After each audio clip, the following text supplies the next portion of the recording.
Bem, queridos amigos, queridos ouvintes, estamos mais uma vez entrando no ar com o nosso programa, o programa Ouvindo Você.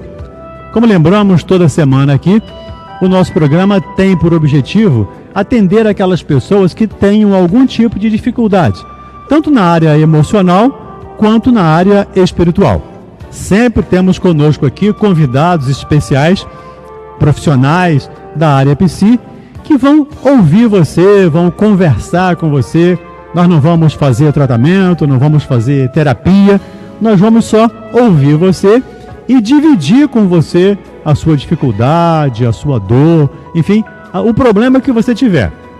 Basta que você nos ligue para conversar conosco. O nosso telefone fixo é 3386-1400 e o nosso telefone do WhatsApp 98486-7633. 98486-7633. E lembrando aos navegantes aí da internet que nós estamos também transmitindo ao vivo pelo Facebook da rádio, no Rádio Rio de Janeiro.am.br, www.radioriodejaneiro.am.br. Abra o site da rádio e clique lá no ícone do Facebook e você vai poder nos ouvir, nos ver, vai poder participar conosco. E aí você pode fazer as suas perguntas, os seus comentários e, na medida do possível, nós vamos respondendo a todo mundo. Nunca dá tempo para responder a todos, mas na medida do possível nós vamos respondendo. Então ligue, participe, entre na internet, enfim, nas redes sociais da Rádio Rio de Janeiro, você vai poder trabalhar conosco, participar conosco da nossa programação. As nossas convidadas, para quem está no Facebook, já viram, né? A Maria Emília e a Júlia Tourinho, que vêm conversar um pouco conosco aqui sobre depressão e... Diferença entre depressão e ansiedade. E ansiedade, né? Como é que é uma coisa e outra? Qual a diferença? Como é que se diagnostica? Principalmente a Maria Emília, por ser psiquiatra, ela tem um conhecimento maior do que o meu e da Júlia, como psicólogos, para diferenciar depressão de ansiedade. Então, Emília, vamos começar por você. Tá bom. Qual a diferença entre depressão e ansiedade? Antes de falar da doença, vamos falar do que é normal, né? Sim, claro. É bom a gente falar do que é normal, porque aí a gente consegue fazer uma diferença. Né? Um parâmetro e faz a diferença melhor. É normal ficar triste, muito normal. Atualmente, no momento que nós estamos vivendo, nós temos ficado muito tristes, decepcionados, acabrunhados, amedrontados, preocupados, né? Isso tudo faz parte das reações emocionais diante do que a gente vive socialmente e daquilo que a gente tem dentro da gente como recurso para lidar, né? Se a gente tem bastante recurso dentro da gente para lidar com essas coisas, a gente lida de um jeito. Se a gente não tem, lida de outro. E aí, a ansiedade. A ansiedade também é normal. Ansiar por algo, esperar por algo, ter uma expectativa, fazer uma previsão de algo, isso é normal. O que então seria o anormal, né? O que estaria trazendo transtorno, distúrbio à pessoa? O excesso. Quando a tristeza, ela, vamos dizer assim, acabrunha, quando a tristeza inviabiliza, incapacita, quando a tristeza impede, né? Aí nós não temos mais só tristeza, temos depressão, sendo a tristeza uma das características da depressão. E a ansiedade é a mesma coisa, né? A ansiedade é a mesma coisa. O que é a ansiedade?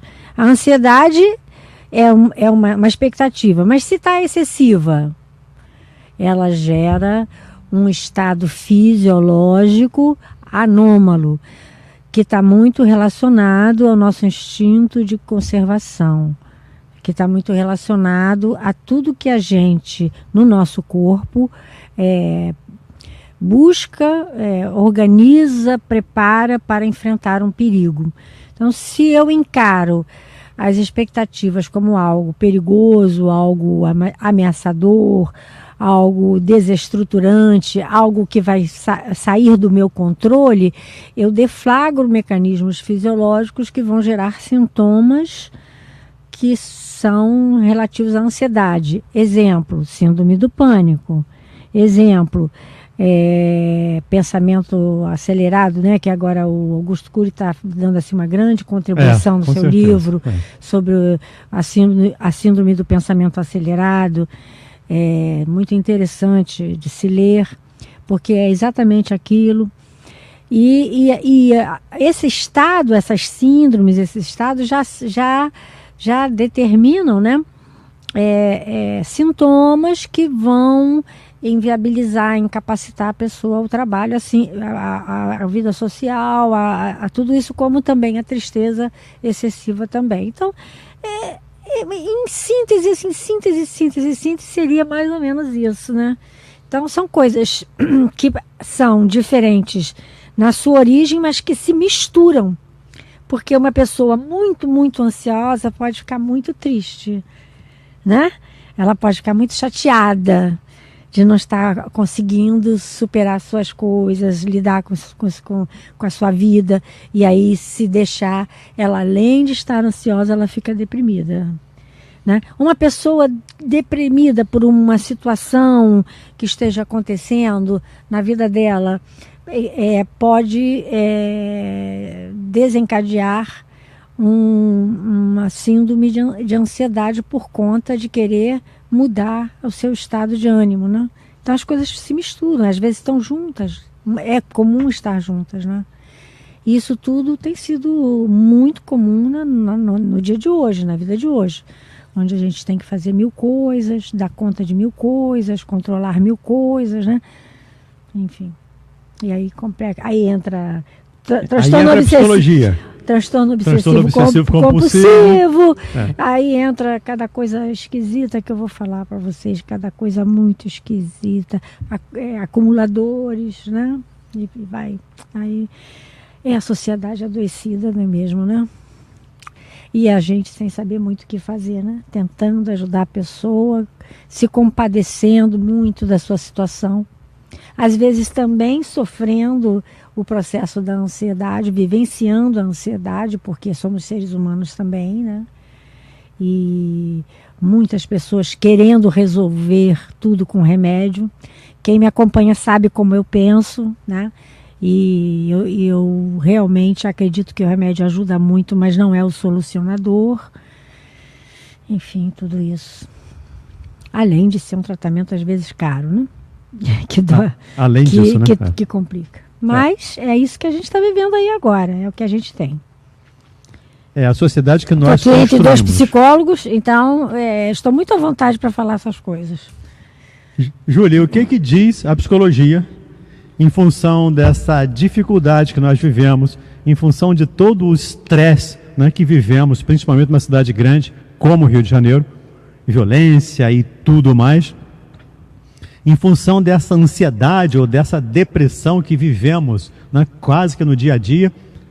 Como lidar com isso? Como tratar isso? Se é que tem tratamento, pelo menos como minorar esse sofrimento das pessoas? Não, certamente tem tratamento, e eu não sei dizer pela psicologia, né? Mas eu sei talvez dizer pela Gestalt terapia, que é a minha abordagem, sem falar por mim, né? Eu percebo que a ansiedade ou a depressão, elas são desajustes na nossa forma de se regular no mundo, porque saudavelmente a gente consegue receber um estímulo, absorver esse estímulo, resolver e seguir em frente. E o que acontece é que a gente está recebendo uma carga tão grande de estímulos que a gente já perdeu esse contato, a gente vai perdendo essa habilidade de se ajustar às coisas que acontecem. A gente cria padrões disfuncionais de se relacionar no mundo. Então, a gente escuta um barulho e já acha que é um tiro.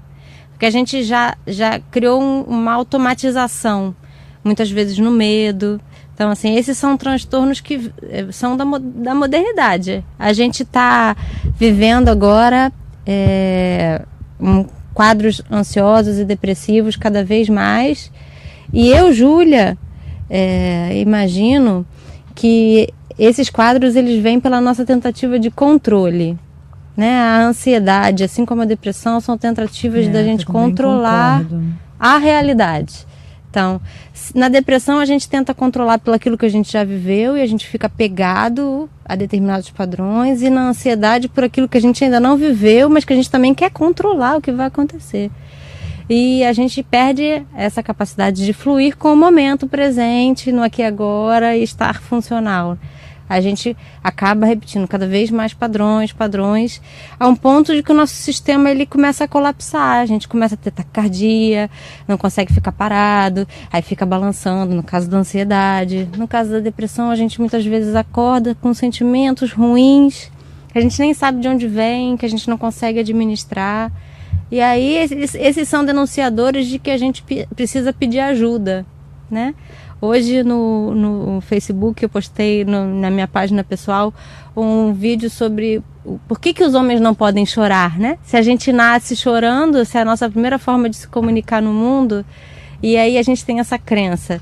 Muitas vezes os homens têm muita dificuldade de chegar no consultório de psicologia, porque tem essa coisa, não, o homem não pode chorar, o homem tem que ser forte. Muitas vezes as mulheres, na maioria das vezes, as mulheres conseguem chegar mais e pedir ajuda. Mas se qualquer uma das pessoas que está ouvindo a gente, seja pelo Facebook, né, seja pela rádio, que está se sentindo, sentindo que tem essas características, assim, por mais que a gente não esteja aqui com um manual descrevendo quais são, a maioria de nós hoje sabe quais são os sintomas de depressão e de ansiedade. Isso são sinais de que a gente está precisando pedir ajuda, né, de que a gente está... a vida talvez precise de ajustes e que a gente não está conseguindo fazer sozinho, e que não é vergonha nenhuma pedir ajuda. A gente precisa pedir ajuda. E há medicamento que pode ajudar isso? Deus, né? Graças a Deus que tem, né? Jesus Pai, porque a medicina, a ciência é divina, não é? A ciência é conduzida pelos espíritos angelicais que sustentam a humanidade, não é? Então tem medicamentos, sim, medicamentos que ajudam. O problema que é a tarja preta, né? Sim, o problema sim. É a tarja preta. Por que a tarja preta é problema? Porque a pessoa, ela quer que aquela medicação resolva o problema que ela tem que resolver. E aí ela entra de cara na tarja preta. E aí fica prisioneira da tarja preta. A tarja preta até tem sua função de ajudar em momentos críticos, em situações difíceis, grande elemento de ajuda. Mas não é para nos salvar, é para nos ajudar.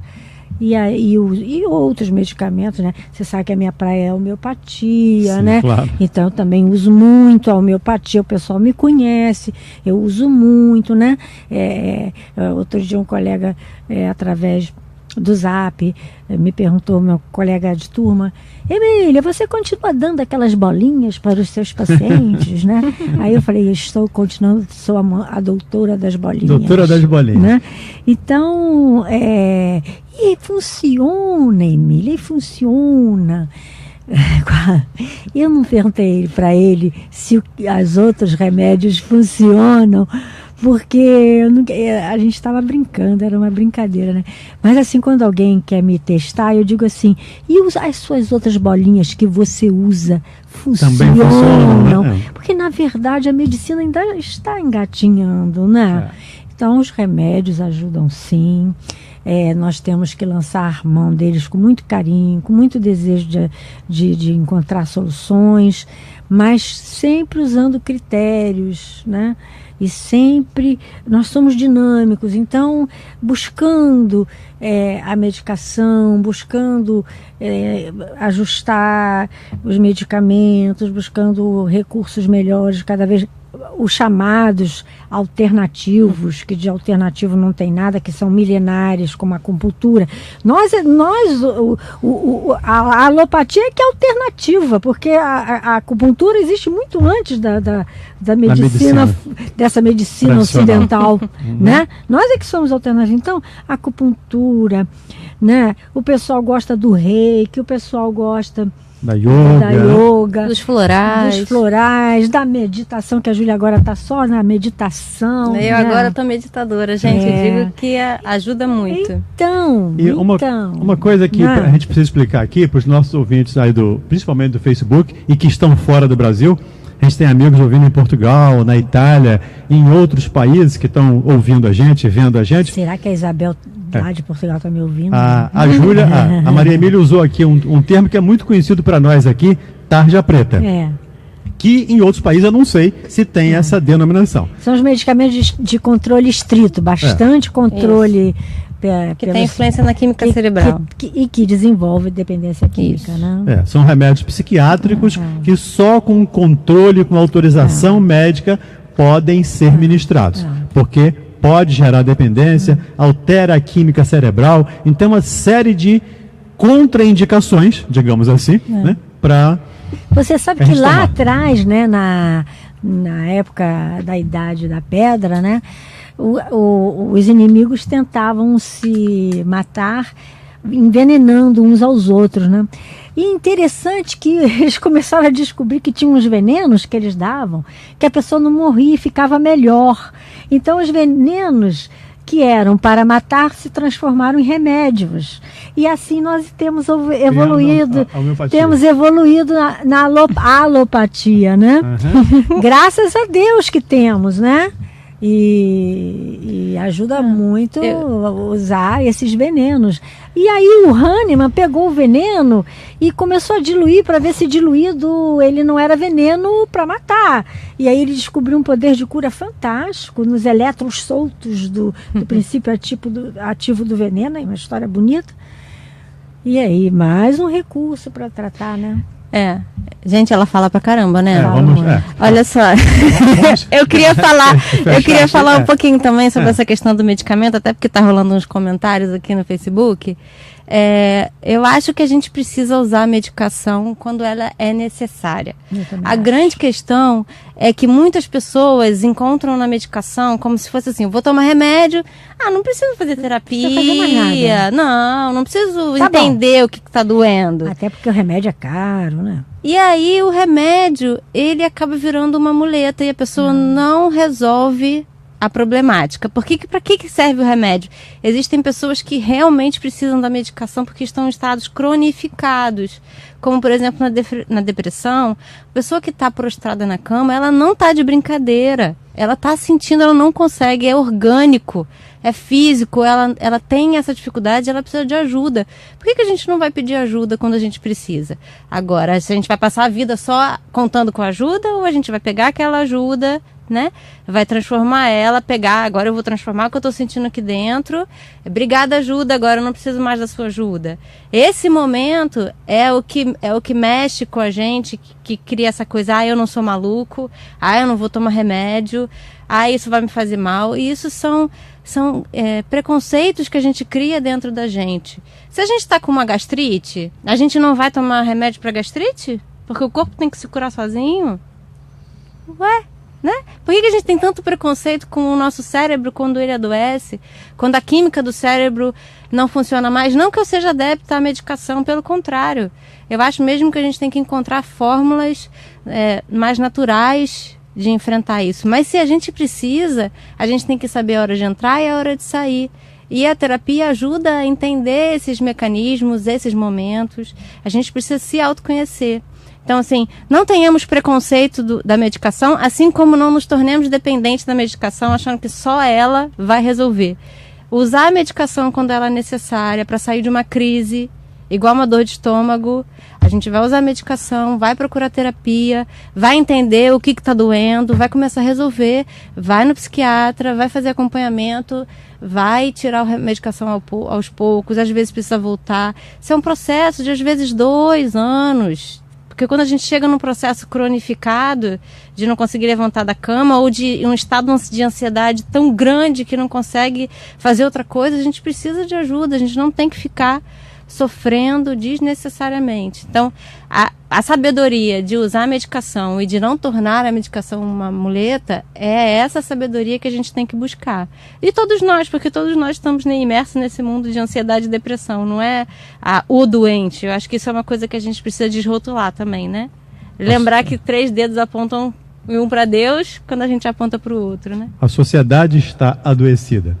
E o Gilson aqui pelo Facebook, Maria Emília, pergunta se a bipolaridade é uma forma de depressão. Não, não é. A bipolaridade é um transtorno de humor, ou seja, o humor que está afetado de uma forma diferente da depressão. Na depressão, o humor também está afetado, mas na bipolaridade, o humor está afetando a capacidade de decidir, enfim, de conduzir-se, de ter clareza. A pessoa passa a ter um transtorno afetivo, ou seja, ela não consegue lidar bem com a vida a partir dali. A pessoa com depressão até consegue relativamente trabalhar, viver e tal. Já o bipolar, ele tem uma gangorra emocional muito grande que impede, aí tem que ter um tratamento mais especificado para aquilo. Mas eu queria dizer é o Wilson, né? Gilson. Tem muita gente sendo diagnosticada aí de transtorno bipolar sem ser. Porque existe uma coisa chamada modismo, sabe, gente? Existe uma coisa chamada modismo, que assim, tudo vira transtorno bipolar. Tem que avaliar direitinho. E sem querer criar polêmica já criando, existe uma coisa chamada também indústria farmacêutica. Eu nem queria tocar nesse assunto, mas já que você tocou... Uma rotulação da doença para que se venda mais remédio. Isso a gente precisa, e não é só dentro da psiquiatria não, dentro de todas as áreas da medicina. A gente precisa... A gente vai colocando rótulos na gente para a gente tentar achar soluções que, na verdade, só nos prejudicam mais, porque não é um rótulo de determinado adoecimento que vai nos curar, né? É o entendimento do porquê que a gente está tendo aquele sintoma que vai nos curar. O remédio, ele vai só ajudar na dor, a sustentar. No remédio, os que atuam no cérebro, eles vão ajudar a química cerebral a ficar mais estável e a gente conseguir lidar com as nossas dores melhor. Mas aliviar, né? Eles não resolvem a dor. O Antônio Carlos aqui também pelo Facebook, eu já li que a ansiedade pode causar depressão. Isso procede? Sim, procede. Sim, é verdade. Procede, porque é muito ruim. Ninguém vai ficar feliz com uma coisa muito ruim. Sentir ansiedade extrema, já acorda com os pensamentos negativos, já se sente nervoso, já se sente descontrolado, né? Já se sente, não consegue dormir direito. Tudo, né? Transtorna a vida. Então a pessoa vai ficando acabrunhada, vai ficando, né? Antônio Carlos, tem até dentro dos diagnósticos, né, o que a gente chama de transtornos mistos, que é a apresentação dos 2 sintomas. Então, não é essa coisa só depressão ou só ansiedade, porque são as formas como a gente administra as situações da vida que nos levam a esses transtornos. Então, eles podem se apresentar concomitantemente, inclusive. Márcia Simas Albuquerque, o programa está excelente, parabéns. Todo mundo dizendo aqui que a transmissão está muito boa. A gente agradece aqui ao muito Caio, obrigado. que é o nosso técnico aqui que está dando pra ver que eu passei batom. A Juliana. E eu passei perfume, gente. Nós agradecemos aqui a participação de todos vocês. Estamos fechando aqui o primeiro bloco. Então, para o pessoal do Facebook e o pessoal da rádio, a gente vai dar um intervalinho aqui para ajeitar aqui os nossos papéis, as nossas questões. E em alguns minutos nós voltaremos. Um abraço, até já. Pela Rádio Rio de Janeiro, programa Ouvindo Você. Rádio Rio de Janeiro no ar, é super astral e bom humor. É a rádio que me faz companhia, no meu dia a dia, é sensacional. Rádio Rio de Janeiro é um show, construindo um mundo melhor. Levando alegria pro seu coração, no pique da emoção. Rádio Rio de Janeiro é um show, construindo um mundo melhor. Levando alegria pro seu coração, no pique da emoção.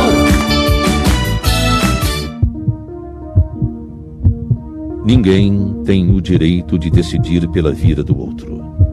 O nascimento de uma criança é a alegria de muitas outras vidas. Deixe que essa criança cresça, aprenda, sonhe, tanto quanto você já cresceu, aprendeu e sonhou. Campanha pela vida contra o aborto. Compromisso da Rádio Rio de Janeiro, a emissora da fraternidade com você.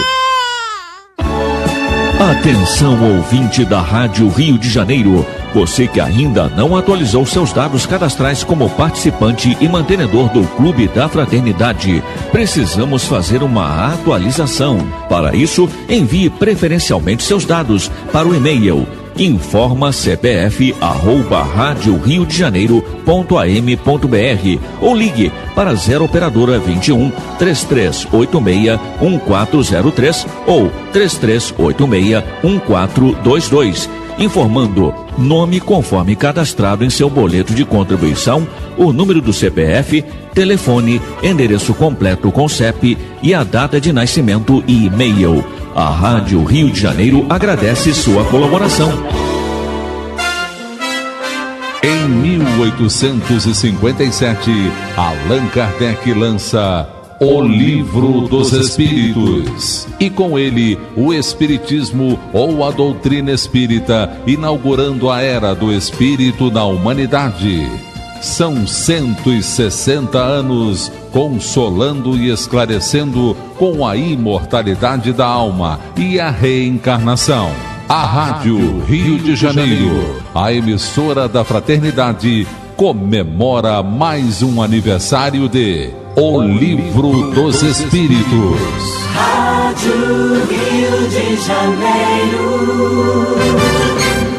Novo ensino médio. Quem conhece, aprova. Eu escolho o que eu vou estudar, então é claro que eu aprovo. Minha vocação. Sim, eu aprovo. Eu quero. Eu aprovo. Agora, com o novo ensino médio, você tem mais liberdade para escolher o seu futuro, de acordo com a sua vocação. Quem conhece o novo ensino médio, aprova. Já é assim com 72% dos brasileiros, segundo pesquisa do IBOP. Acesse mec.gov.br e saiba mais. Ministério da Educação, Governo Federal, Ordem e Progresso.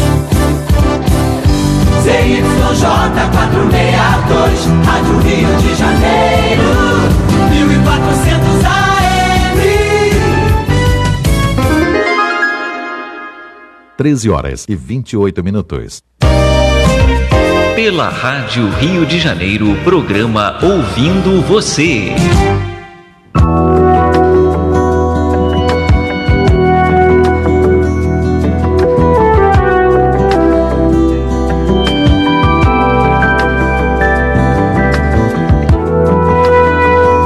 Queridos amigos, queridos ouvintes, estamos de volta aqui ao vivo agora pela rádio também. Estávamos só pelo Facebook, estamos ao vivo pela rádio, voltando ao nosso programa, o programa Ouvindo Você.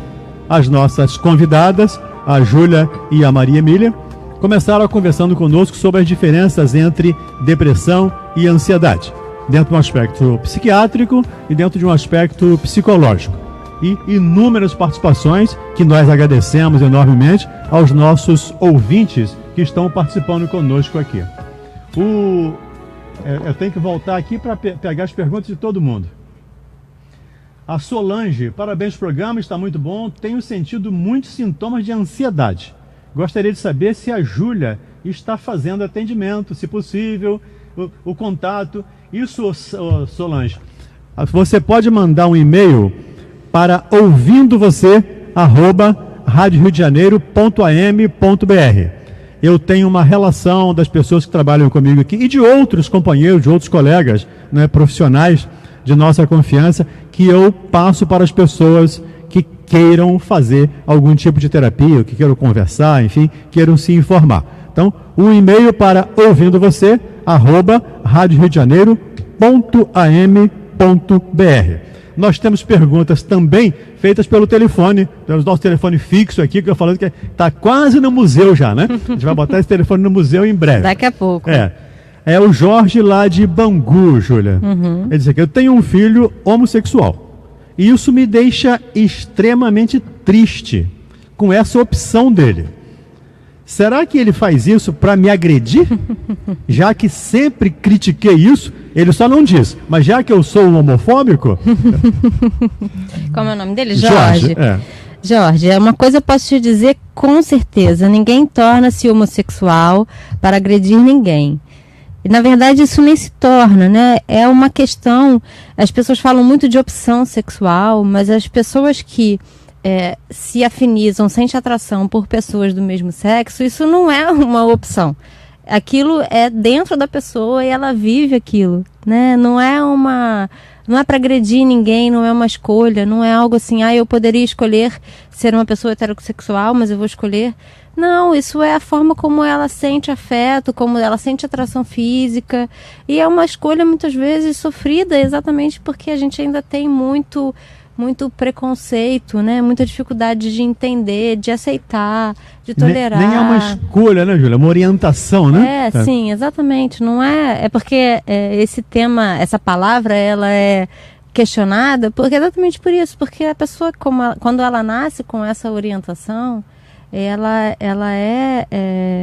não tem escolha, ela não fala assim, eu quero, como a pergunta do Jorge. Certamente, Jorge, o que você precisa fazer é, dentro de você, começar a trabalhar essa questão para que você, quer dizer, se você quiser conviver com seu filho, para que isso possa ficar de uma forma mais plena dentro de você, que isso não tem nada a ver com o fato de você ter sido um bom ou mau pai. Muitos pais se questionam isso, se responsabilizam, achando que eles são culpados porque o filho está com defeito, né? Porque muitas pessoas, infelizmente, veem assim. Então, há muito ainda a se descobrir. Eu, Júlia, entendo isso como uma transformação para um futuro, no sentido de que nós somos espíritos, não é? Espírito não tem sexo. Então, eu acho que a gente está exercitando como é que é esse amor que transcende o gênero, né? Mas isso ainda esbarra muito com os nossos preconceitos. Então, o que eu diria para o Jorge, pratica a tolerância, exercita o amor e entende que isso não é pessoal com você, que as coisas vão se acertar. Maria Emília, vai aqui pelo WhatsApp. Como é que é o nome dela? Regina de Caxias. Ela disse: fico muito ansiosa quando me apresento em público. Seminário da faculdade, por exemplo, é um caos. Isso. O que devo fazer quanto a isso? Gostaria de um medicamento, da homeopatia ou qualquer outra coisa que pudesse me ajudar. Tem uns medicamentos da homeopatia muito legais que você pode usar para se preparar melhor para a sua oratória lá e não engasgar, não congelar, não dar branco. Tem o remédio que ajuda. E também a própria respiração, exercícios meditativos que use a respiração, pode ajudar. Tem muita coisa assim que pode ajudar. E aí, no caso, eu até sugeriria que você buscasse esse homeopata que te ajudasse, que te cuidasse da sua ansiedade, porque você vai ter bastante benefício no tratamento. Tá? Te dou a maior força para você buscar. Diga, Júlia. Tem uma pergunta do Danilo aqui, que fala sobre a angústia. Ele pergunta assim: a angústia, quando não tratada, pode se tornar uma depressão?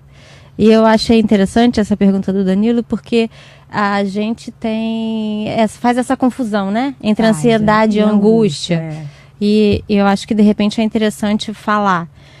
Geralmente, a ansiedade é quando a gente tem sintomas físicos, mas porque a gente está ansiando algo. A gente tem um objetivo. Às vezes, ansiedade e angústia estão juntas, mas categoricamente, a gente poderia dizer assim, dentro da categoria ansiedade, você sabe o que te espera e aquilo te gera um estado de ansiedade que todos nós conhecemos. A angústia, ela não tem objeto definido. Não sabe o que espera. É aquilo que você sente... Contrário.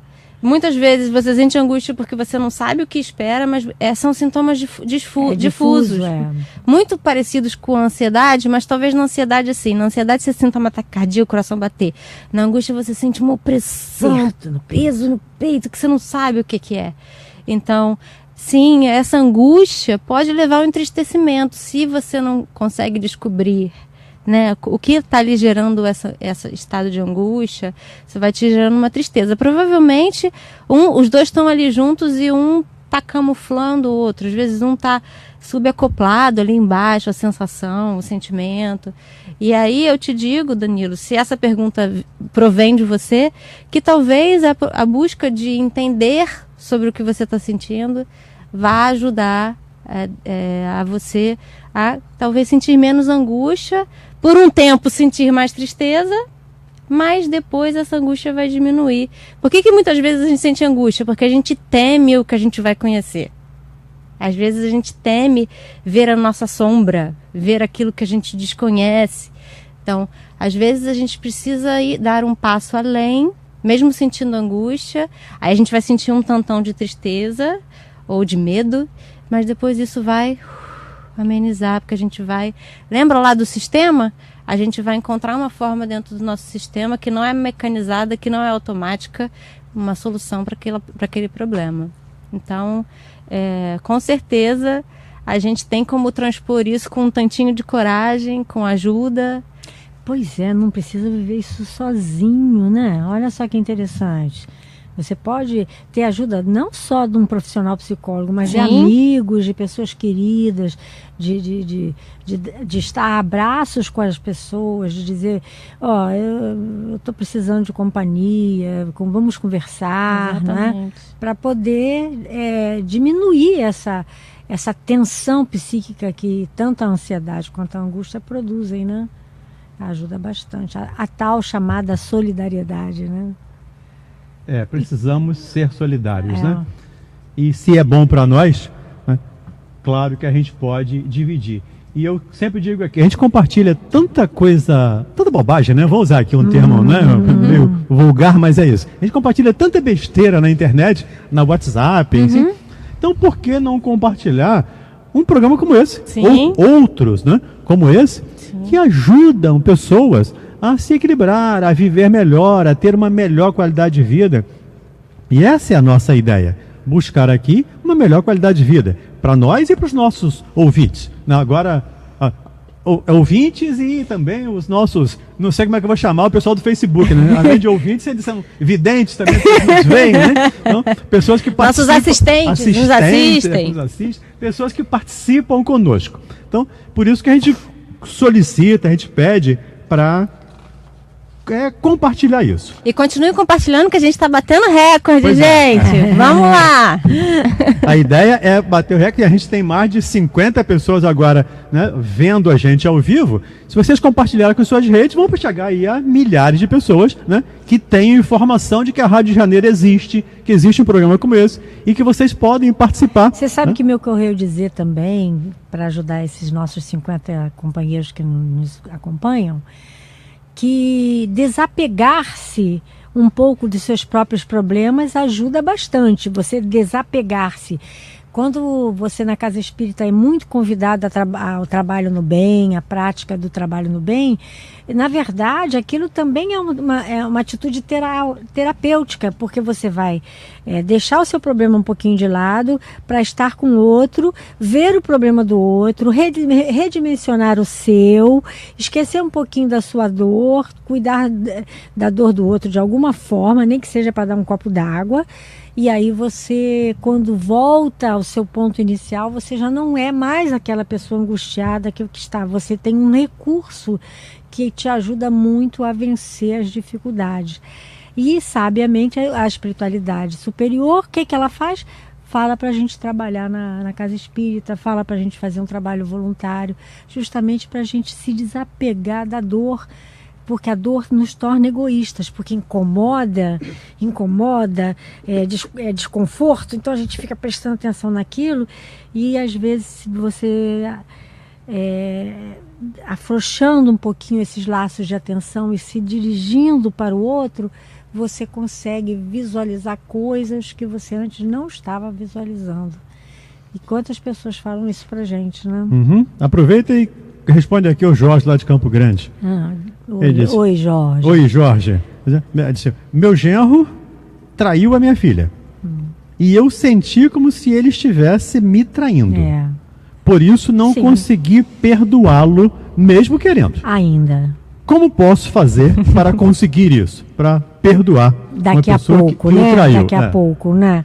Então, Jorge, ainda, né? Ainda. Mas daqui a pouco você vai conseguir, né? Porque você, na verdade, quando está perguntando isso aqui pra gente, você está com uma segunda intenção, que é a intenção de querer perdoar. E o sentimento de incapacidade, de dizer, não consigo perdoar, não consigo. Vem aquela imagem dele traindo a minha filha e é como se estivesse comigo, se estivesse acontecendo comigo, porque os laços afetivos estão presentes, graças a Deus o amor existe entre vocês, né? Até com ele você tem o sentimento do amor e você está se sentindo ferido, porque houve essa situação, né?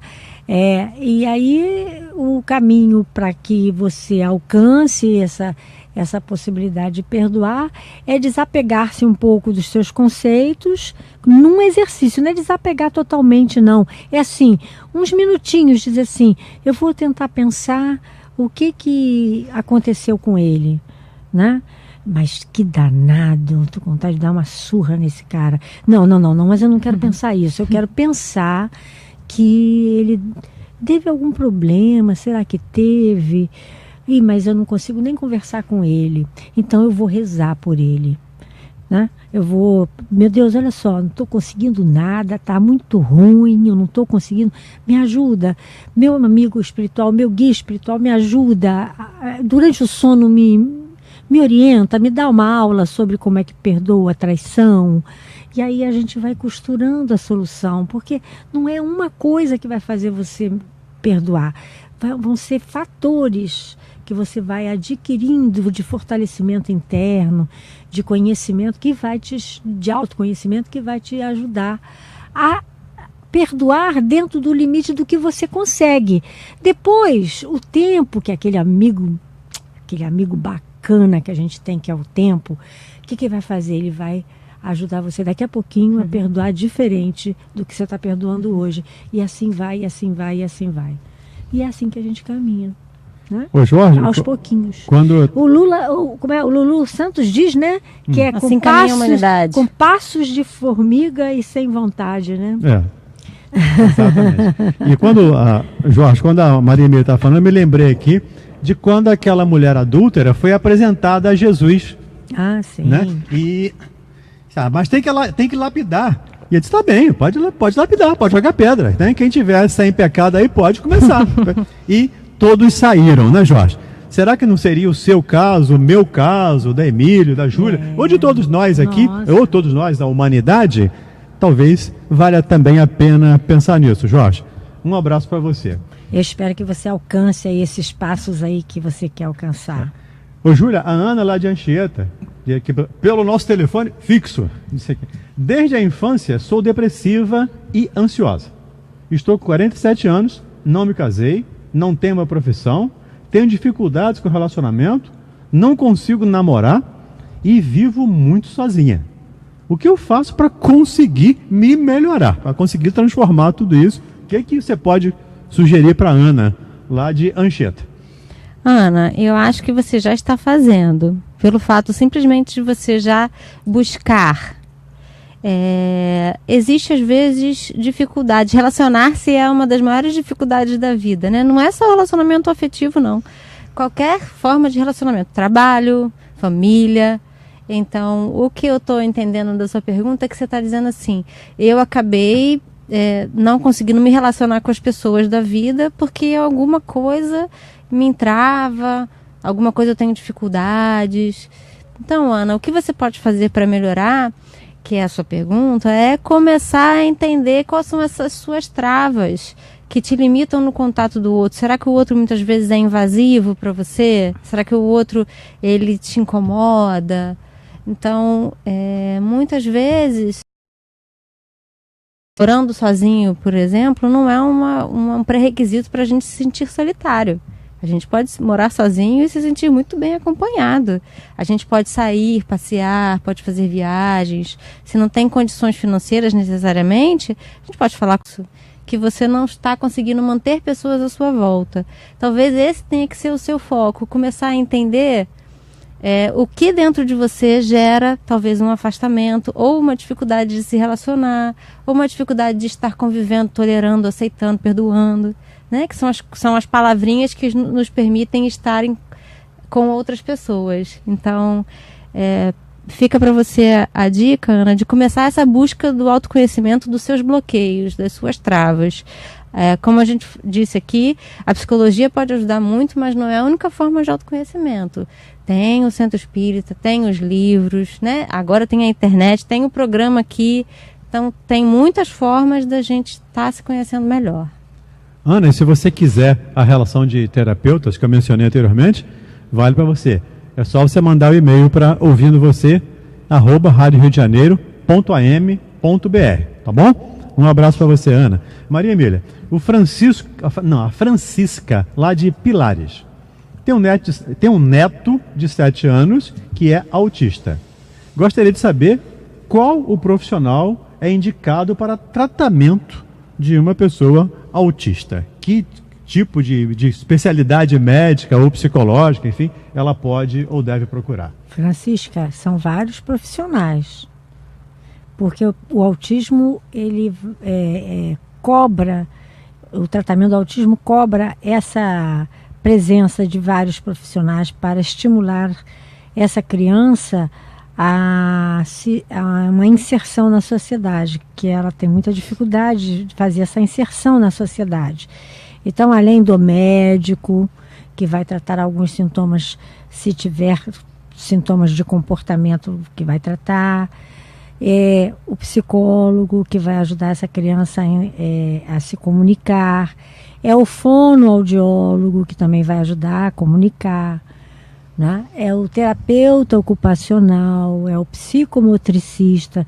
Então, geralmente, essas crianças, elas frequentam instituições que têm esses profissionais. Por exemplo, eu trabalho lá na Ação Cristã Vicente Moretti, onde tem todos esses profissionais.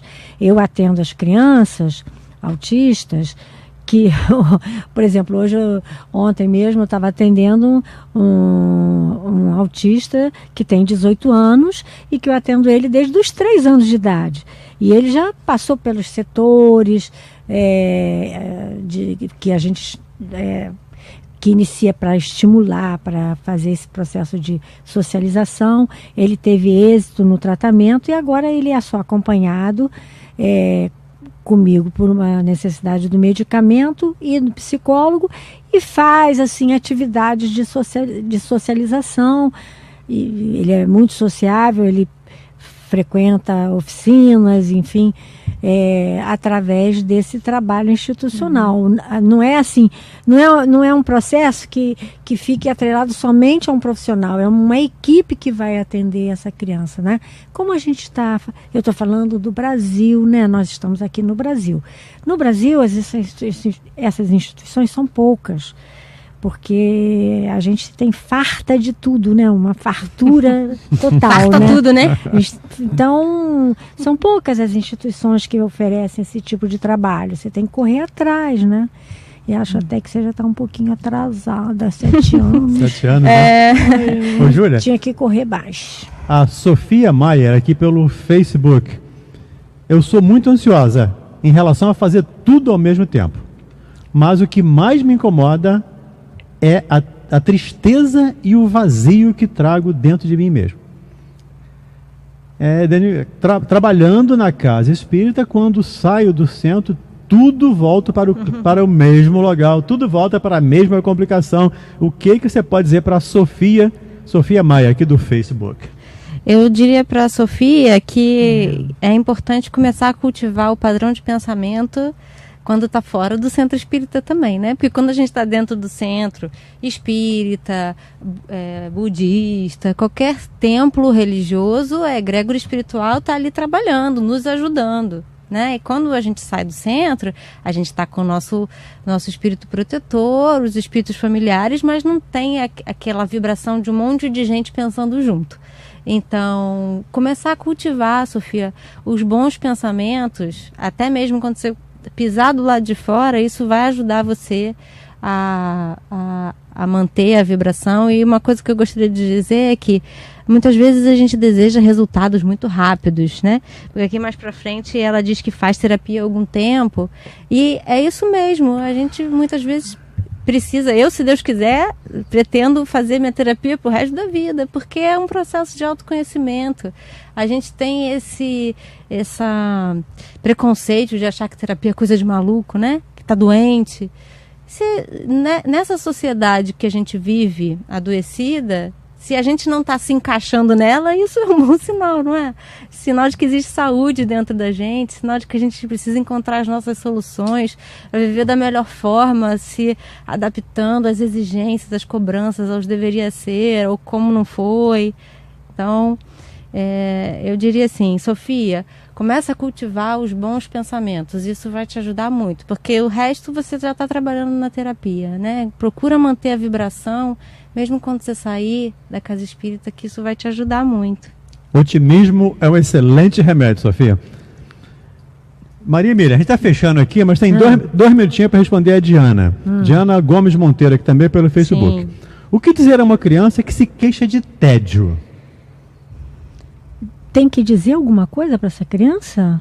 É obrigado a dizer alguma coisa para essa criança? Mas como é que você pode ajudá-la? Agora já melhorou.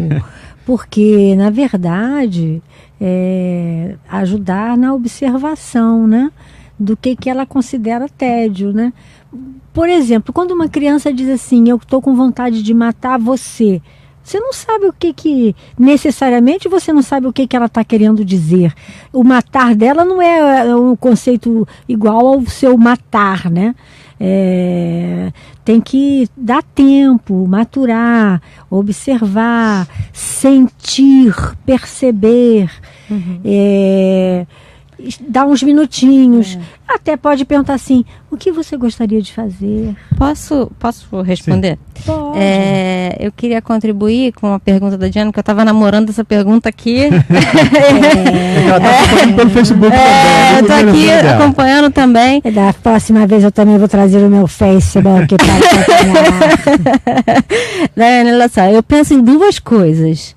Uma, ou essa criança, ela é uma criança agitada, que aí a gente vai entrar num monte de rótulo, né? Do hiper, que a gente, né? Mas tem uma outra coisa que eu fico pensando, que também vou dar uma de advogado do diabo, que é assim, às vezes a gente está na presença da criança, mas como eu tô aqui no dedinho no Facebook, ó, tá todo mundo no dedinho do Facebook e a criança lá, ó. E ela fica entediada mesmo. Então, meu questionamento é, quantas vezes só a presença física basta? Se não é importante parar um pouco do seu mundo, das suas preocupações, do seu trabalho, e estar com a criança e brincar com a criança, né? O que aquela criança está me convidando?